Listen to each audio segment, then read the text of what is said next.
Good morning, students. Today we will learn about Gautam Buddha or Mahatma Buddha and teachings of Mahatma Buddha, principles of Buddhism. In last class, we have discussed about Jainism, rise of Jainism, and teachings of स्वामी महावीर. हमने पिछली classes में जैन धर्म और बौद्ध धर्म के उदय के लिए किस तरह की परिस्थिति में हुआ थी उनको देखा, जैसे अनुकूल परिस्थितियाँ, हिंदू धर्म की जटिलताएं, हिंदू धर्म का खर्चीलापन, हिंदू धर्म में भ्रष्टाचार, जाति पाति की या जाति प्रथा का के कारण जैन धर्म और बौद्ध धर्म का उदय होना, ये सारे फैक्टर्स हमने लास्ट क्लासेस में देखे. साथ ही साथ हमने देखा कि स्वामी महावीर का जन्म कहाँ होता है, किस तरह की उनकी शिक्षाएं हैं, और जैन धर्म की प्रमुख शिक्षाओं की बात की. इसमें विशेष रूप से त्रिरत्न की बात की हमने, सम्यक फिलोसफी की बात में पर्टिकुलर त्रिरत्न, और 5 अणुव्रतों की बात की. 5 महाअणुव्रत लाइक सत्य, अहिंसा, अस्तेय, अपरिग्रह और ब्रह्मचर्य, इन 5 की बात की. आज हम महात्मा बुद्ध के जन्म के पर प्रकाश डालते हुए महात्मा बुद्ध की शिक्षा और बौद्ध धर्म की प्रमुख शिक्षाओं की चर्चा करेंगे. महात्मा बुद्ध, सबसे पहले हम जन्म की बात करते हैं. महात्मा बुद्ध का जन्म 567 ईसा पूर्व में कपिलवस्तु के निकट लुम्बिनी नामक स्थान पर हुआ था, जो कि वर्तमान में नेपाल में है. इनके बचपन का नाम सिद्धार्थ था.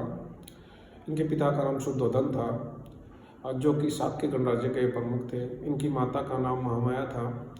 इनकी दूसरी माता का नाम गौतमी था, या यूँ कहें कि गौतमी जिन्होंने इनका लालन पालन किया था, इसलिए इन्हें गौतम बुद्ध भी कहा जाता है.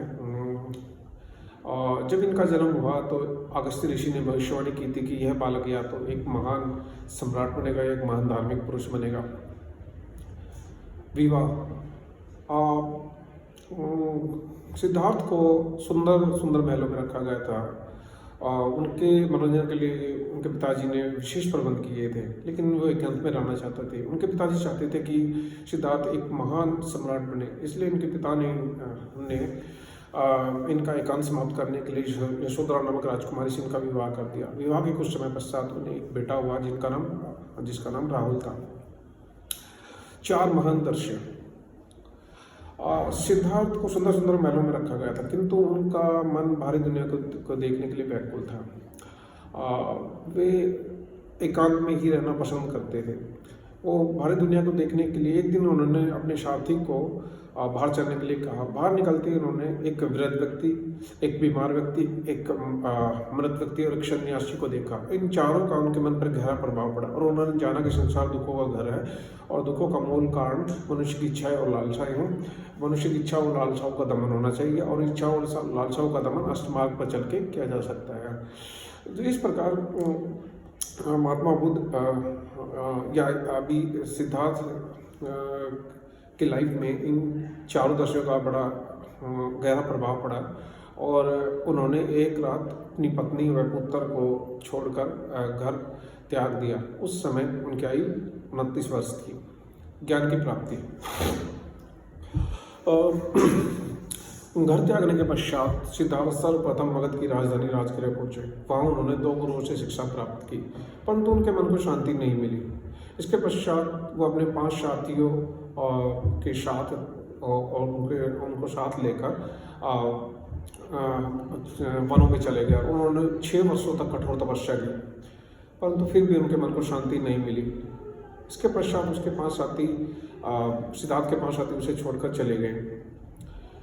इसके पश्चात सिद्धार्थ बोध गया गए, और बोध गया में विशेष रूप से उरुवेला गांव गए, और वहाँ उन्होंने पीपल के पेड़ के नीचे समाधि ली, और 48 दिनों के अंदर उन्हें ज्ञान की प्राप्ति हुई. और जब उनको ज्ञान की प्राप्ति हुई उस समय उनकी आयु 35 ईयर्स 35 वर्ष थी. धर्म का प्रचार. महात्मा बुद्ध ने ज्ञान प्राप्ति के पश्चात सर्वप्रथम सारनाथ में गए, और वहाँ अपने 5 बिछड़े साथियों को उपदेश दिया. और वो उनके अनुयायी बन गए, 5 पिछड़े साथी। इसके पश्चात महात्मा बुद्ध ने देश के विभिन्न भागों में लगभग 45 वर्षों तक अपने धर्म का प्रचार किया और बौद्ध धर्म को भारत के साथ साथ विदेशों में भी फैला दिया। और अगर हम बात करें कि सर्वाधिक उपदेश की, तो महात्मा बुद्ध ने श्रावस्ती जो कि कौशल का एक प्रमुख नगर है, वहाँ पर सबसे अधिक अपने उपदेश दिए, क्योंकि सबसे ज़्यादा समय उन्होंने वहीं पर बिताया है। उसके बाद निर्माण, महात्मा बुद्ध ने भटकी हुई मानवता को एक नया मार्ग दिखाने का प्रयास किया। उनके अनुसार इस आवागमन के चक्कर से मुक्ति के लिए जो अष्टमार्ग है उसको फॉलो करते हुए निर्वाण प्राप्त किया जा सकता है। निर्वाण से मतलब है आवागमन के चक्कर से अपने आप को मुक्त कर लेना। तो महात्मा बुद्ध ने 80 वर्ष की आयु में कुशीनगर में, जो कि उत्तर प्रदेश का एक प्रसिद्ध नगर है, वहाँ पहुँचे और वहाँ उन्होंने लगभग 687 ईसा पूर्व या ईस्वी पूर्व में अपने शरीर का त्याग कर दिया। इस घटना को महापरिनिर्वाण कहा जाता है। बेसिकली इसमें 3-4 चीज़ें मेन है। पहला तो उसका जन्म, जो सबसे पहले कपिलवस्तु के निकट लुम्बिनी नामक स्थान पर होता है। और उसके अगर हम प्रथम धर्म उपदेश जो दिया था वो उन्होंने सारनाथ में दिया था अपने 5 साथियों को, और सबसे ज़्यादा उपदेश उन्होंने सहस्रावस्ती में दिए थे। और उन्होंने कुशीनगर में, जो उत्तर प्रदेश का एक फेमस टाउन है, उसमें उन्होंने निर्वाण प्राप्त किया था, अपने शरीर का त्याग कर दिया था। ये तो रही महात्मा बुद्ध के जन्म से जुड़ी बातें। अब बात करते हैं बौद्ध धर्म की प्रमुख शिक्षाओं की। अगर बौद्ध धर्म की शिक्षाओं की बात करें तो उनमें सबसे प्रमुख हैं, जैसा कि हम चर्चा कर चुके हैं, 4 महान सत्य या दृश्य। इनमें सबसे पहले है संसार दुखों का घर है। दूसरा दुखों का प्रमुख कारण मनुष्य की इच्छा और लालसाएं हैं।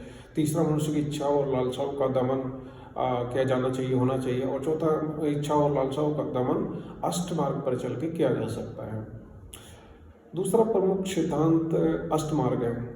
महात्मा बुद्ध के अनुसार मनुष्य गृहस्थ जीवन व्यतीत करते हुए अष्टमार्ग पर चलकर इस संसार और इस अष्टमार्ग पर चलकर अपनी इच्छाओं का त्याग करके निर्वाण प्राप्त कर सकता है।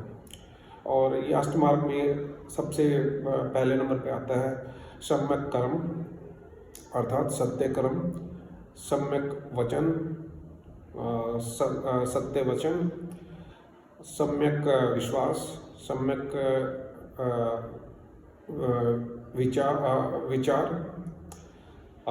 आई रिपीट, सम्यक कर्म, सम्यक विश्वास, सम्यक विचार, सम्यक रहन सहन, सम्यक वचन, सम्यक प्रयत्न, सम्यक ज्ञान, सम्यक समाधि।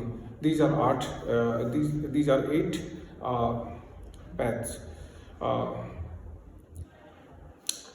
दूसरी जो प्रमुख, अगर हम तीसरे प्रमुख सिद्धांत की बात करें तो उनमें सबसे प्रमुख में कर्म के सिद्धांत आते हैं।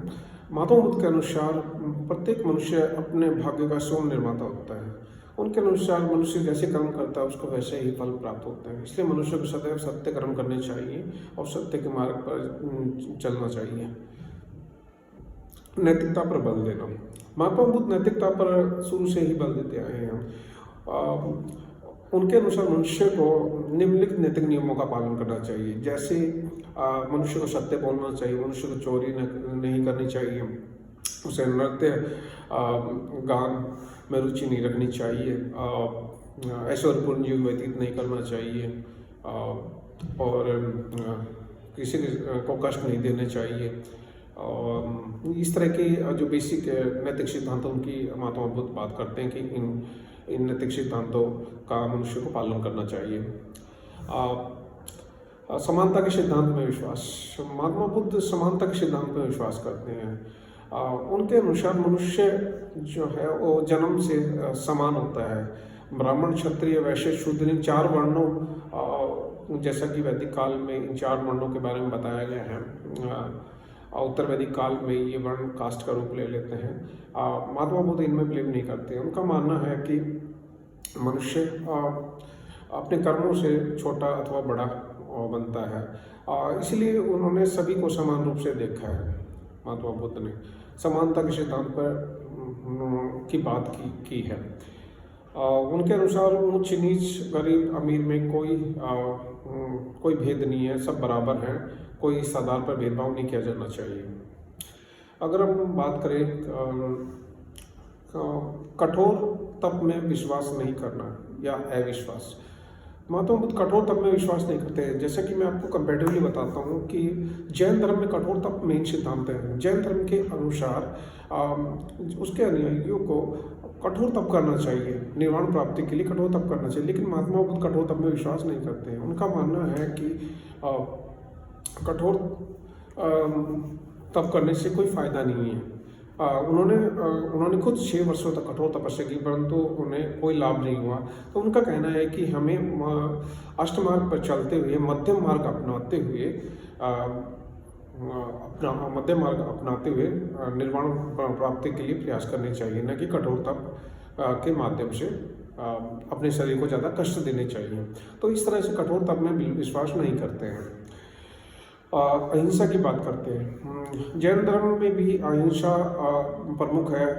उनके अनुसार, जैन धर्म के अनुसार तो बेसिकली जो छोटे से छोटे जीव की हत्या भी पाप होती है। इसीलिए जैन धर्म में बहुत सारे लोगों ने खेती करना छोड़ दिया था। लेकिन अगर हम बौद्ध धर्म की बात करते हैं, इसमें भी अहिंसा की बात होती है।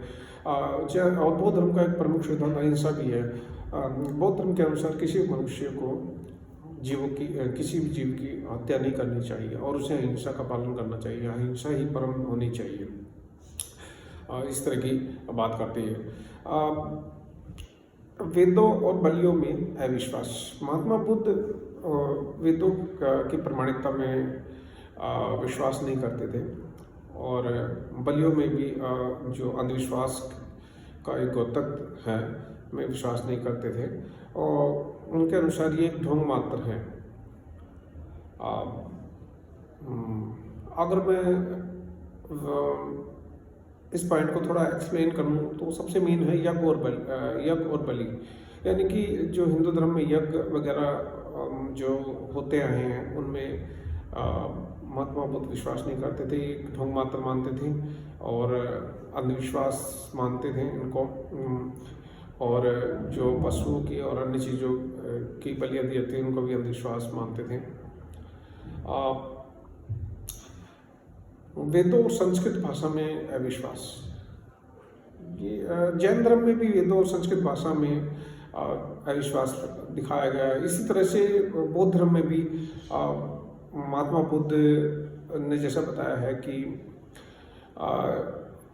वेद पवित्र ग्रंथ नहीं है, वो वेदों की पवित्रता में विश्वास नहीं करते हैं। उनका भी मानना है कि वेदों की रचना ईश्वर ज्ञान से नहीं हुई है। और साथ ही साथ महात्मा बुद्ध इस बात का भी क्रिटिक करते हैं कि धार्मिक ग्रंथों को केवल संस्कृत भाषा से ही समझा जा सकता है, इस बात का भी क्रिटिक करते हैं। इसीलिए उन्होंने स्वयं पाली भाषा में अपने उपदेश दिए हैं। जैसा कि आपको स्टार्टिंग में मैंने जब सोर्सेज ऑफ एंशिएंट हिस्ट्री पढ़ाया था और साथ ही साथ जब मैंने इसकी स्टार्टिंग की बात की थी इस यूनिट की, तो उसमें मैंने आपको बताया था कि जो बौद्ध साहित्य में सबसे प्रमुख त्रिपिटक हैं, सूत पिटक, विनय पिटक और अभिधम्म पिटक। अगर इनको क्रोनोलॉजिकली देखें तो उसमें विनय पिटक, सूत पिटक और अभिधम्म पिटक है। महात्मा बुद्ध के निर्वाण प्राप्ति के पश्चात इन तीनों ग्रंथ की रचना होती है।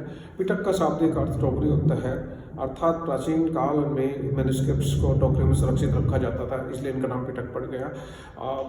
सूत पिटक में बुद्ध के धार्मिक विचारों और वचनों का संग्रह है। विनय पिटक में कोड ऑफ कंडक्ट, बौद्ध संघ के नियमों का उल्लेख है। और अभिधम्म पिटक में बौद्ध दर्शन का विवेचन है। इसके बाद हमने जातक कथाओं की बात की। जातक कथाओं में बेसिकली 549 बुद्ध के पूर्व जन्म की 549 काल्पनिक कहानियाँ हैं। इसी तरह से मैंने मिलेन पनों की बात की, यूनानी शासक मिनांडर और बौद्ध भिक्षु नागसेन के बीच में जो वार्तालाप था उसकी चर्चा की थी। दीपवंश महावंश वो महावस्तु बहुत सारे टेक्स्ट की मैंने बात की थी सोर्सेज में। On behalf of these text sources मैं आपको ये बुद्धिज्म की हिस्ट्री पढ़ा रहा हूँ।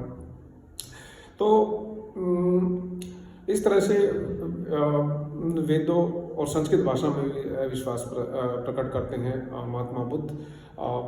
बट एक फैक्ट ये ईश्वर विश्वास, जहाँ तक मैंने पढ़ा है कि महात्मा बुद्ध जो है उनका मानना है कि इस संसार को कोई ना कोई शक्ति अवश्य चला रही है और इस शक्ति को उन्होंने धर्म का नाम दिया है।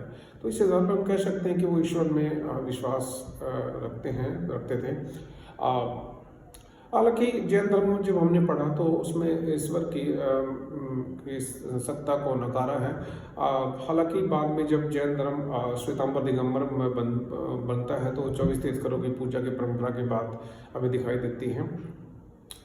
तो इस तरह से देखा जाए तो जैन बौद्ध धर्म जो है उसके जो सिद्धांत है बड़े ही प्रासंगिक बने हुए हैं, आज भी बने हुए हैं। और निर्माण की बात करते हैं हम लास्टली, तो बौद्ध धर्म महात्मा बुद्ध के अनुसार मनुष्य का जो परम लक्ष्य या होना चाहिए या परम उद्देश्य है वो है निर्वाण प्राप्ति, अर्थात इस आवागमन के चक्कर से अपने आप को मुक्त कराना, अपने आप को दूर ले जाना आवागमन के चक्कर से।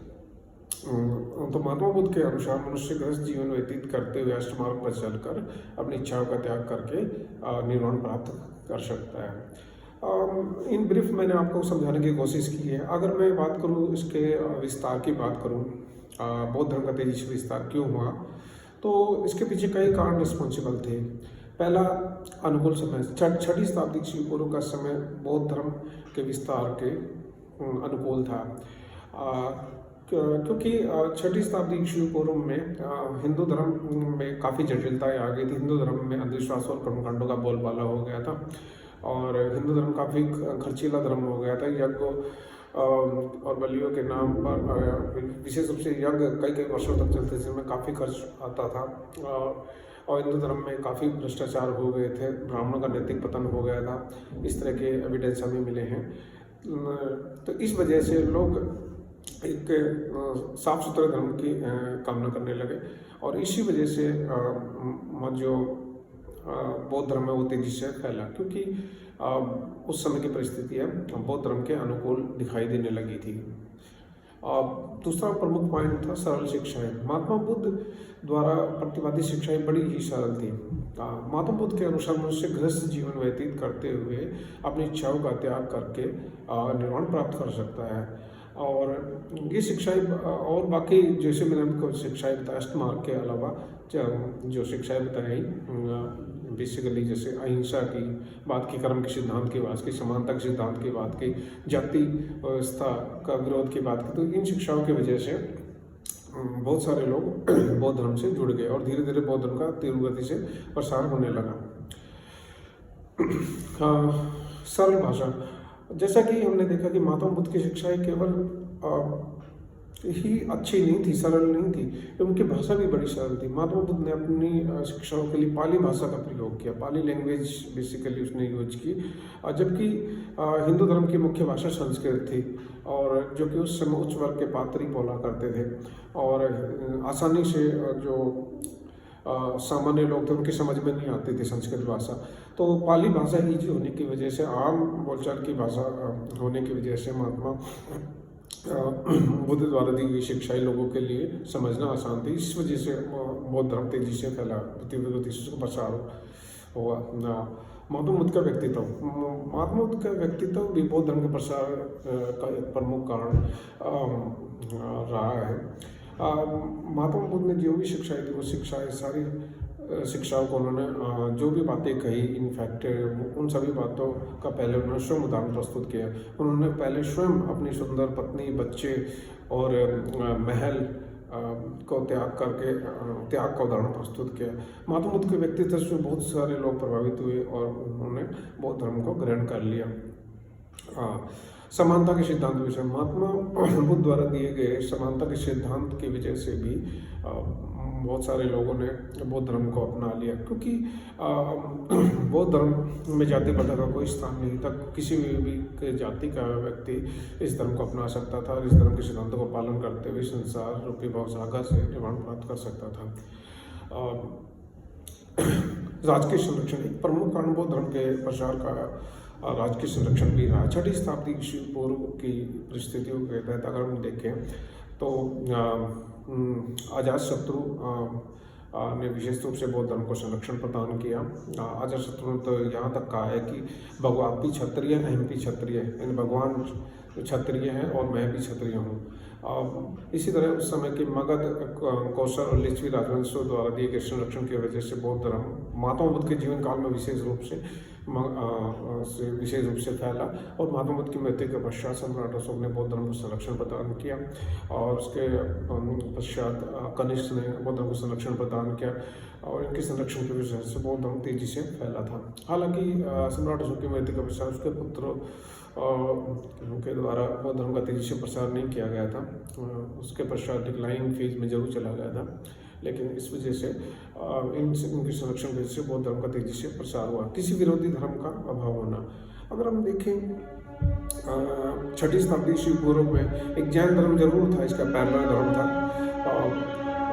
लेकिन हिंदू धर्म जो सबसे प्राचीन धर्म था वो अपनी बुराइयों की वजह से, अपनी जटिलताओं की वजह से और खर्चीलेपन की वजह से और नैतिक पतन की वजह से हिंदू धर्म जो था वो विशेष महत्व नहीं रख पा रहा था।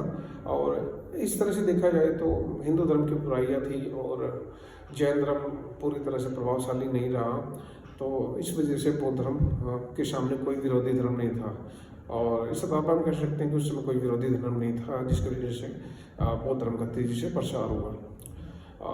ये तो रही बौद्ध धर्म के प्रसार की बात।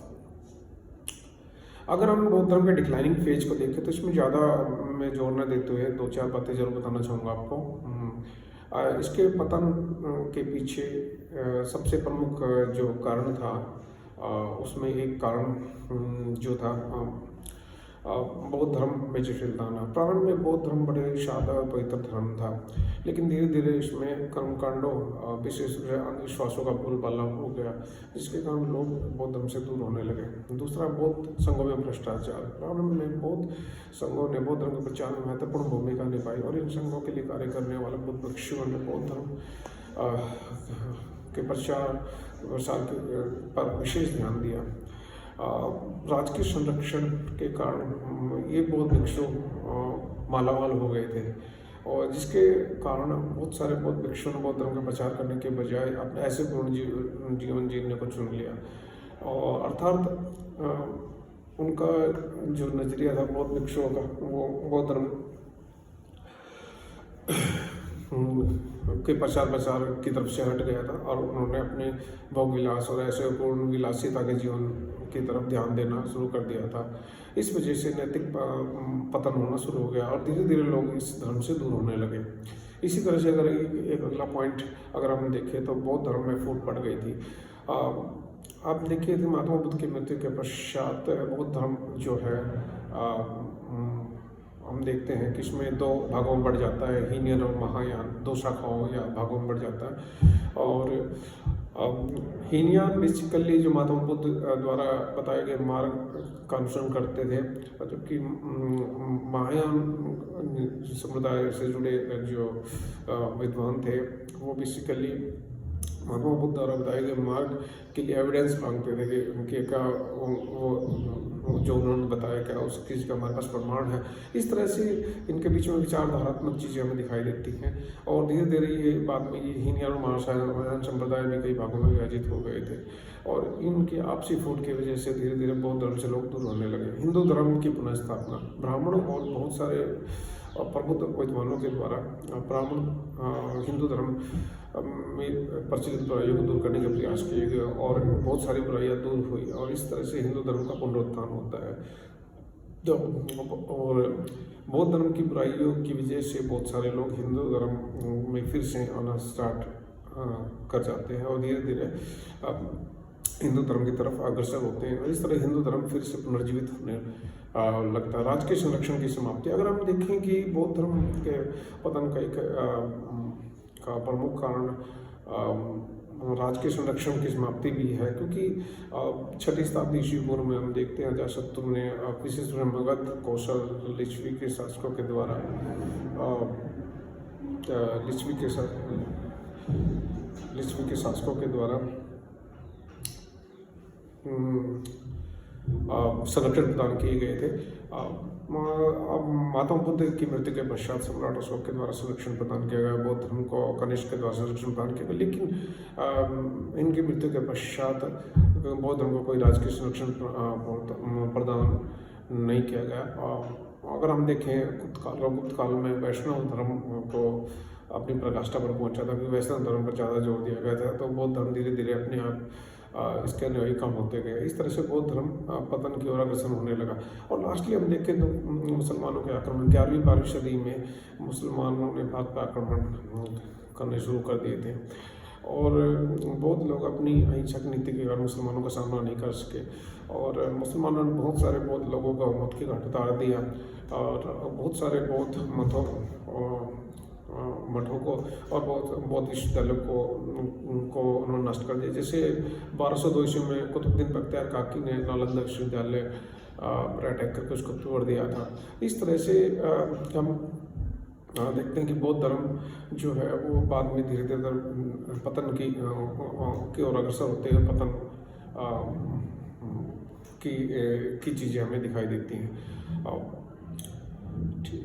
तो आज हमने देखा कि महात्मा बुद्ध के जन्म के विषय में देखा और साथ ही साथ महात्मा बुद्ध की शिक्षाओं के विषय में देखा।